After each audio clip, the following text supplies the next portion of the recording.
అపర్ణ అలాగే అందరూ అయితే ఇంకా ఇందు ఎక్కడికెళ్ళిందా అని టెన్షన్ పడుతూ ఉంటారు. ఒక పక్క రేఖ అయితే మదన్‌ని పెళ్లి కొడుకునిగా చేసి, ఇంకా నీకు ఈ రోజుతో కూడా నీ అదృష్టం మారిపోతుంది నాన్న అన్నట్టుగా ఇంక తన కొడుకు గురించి చాలా గొప్పగా చెప్పుకుంటూ ఉంటుంది. ఇంకా ఇందు అయితే స్వాతితో మాట్లాడిన తర్వాత నేను వన్ సైడే ప్రేమిస్తున్నానక్క, మదన్ అంటే నాకిష్టం అన్నట్టుగా చెప్తూ ఉంటే, రేపు నీ పెళ్ళి నీ చేతుల్లో లేదు, మరి నువ్వెలా పెళ్ళిని ఆపుతావు అంటే, లేదు నేను ఆపుతాను అని చెప్పనని ఇంకా ఇందు అయితే స్వాతికి మాటిస్తుంది, మదన్ని నేను పెళ్లి చేసుకోను అన్నట్టుగా.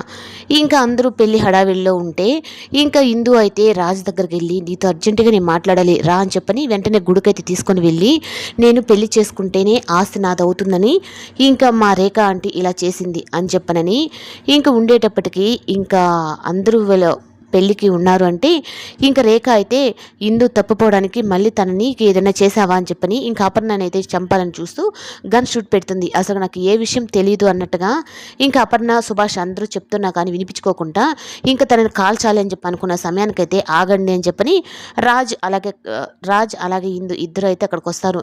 ఇంక ఇందుని పెళ్లి బట్టల్లో చూసి పెళ్లి చేసేసుకుందని చెప్పనని ఇంకా రేఖకైతే షాక్ అనమాట. అసలుకే వీడు మోసగాడు, ఇప్పుడు ఆ పెళ్లి దగ్గర నాకు సంతకం పెట్టివ్వాలి అంటే పెట్టిస్తాడా అన్నట్టుగా చెప్తుంది.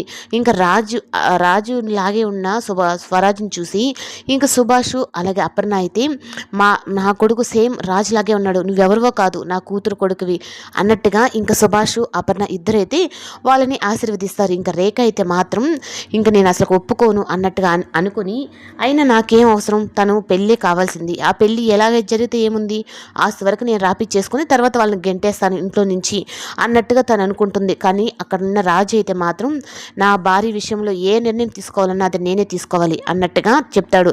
ఇప్పుడు ఇందు ఒకటే సంతకం పెట్టినా నేను పెట్టాలి కదా అన్నట్టుగా ఇంకా అపర్ణకి సుభాష్కి అయితే ధైర్యం అయితే ఇస్తాడు. ఈ ఆస్తి ఎక్కడికి పోనీనమ్మమ్మ, నేనున్నాను కదా, మీరు ఇన్ని రోజులు పడ్డ బాధలని నేను పోగొడతాను అన్నట్టుగా వాళ్ళకి భరోసా అయితే ఇస్తాడు. కానీ ఇంకా రేఖకైతే మాత్రం ఇంకా రాజు విషయంలో ఇంక నీకు మాత్రం చుక్కలు చూపిస్తాను అని చెప్పని అంటాడు.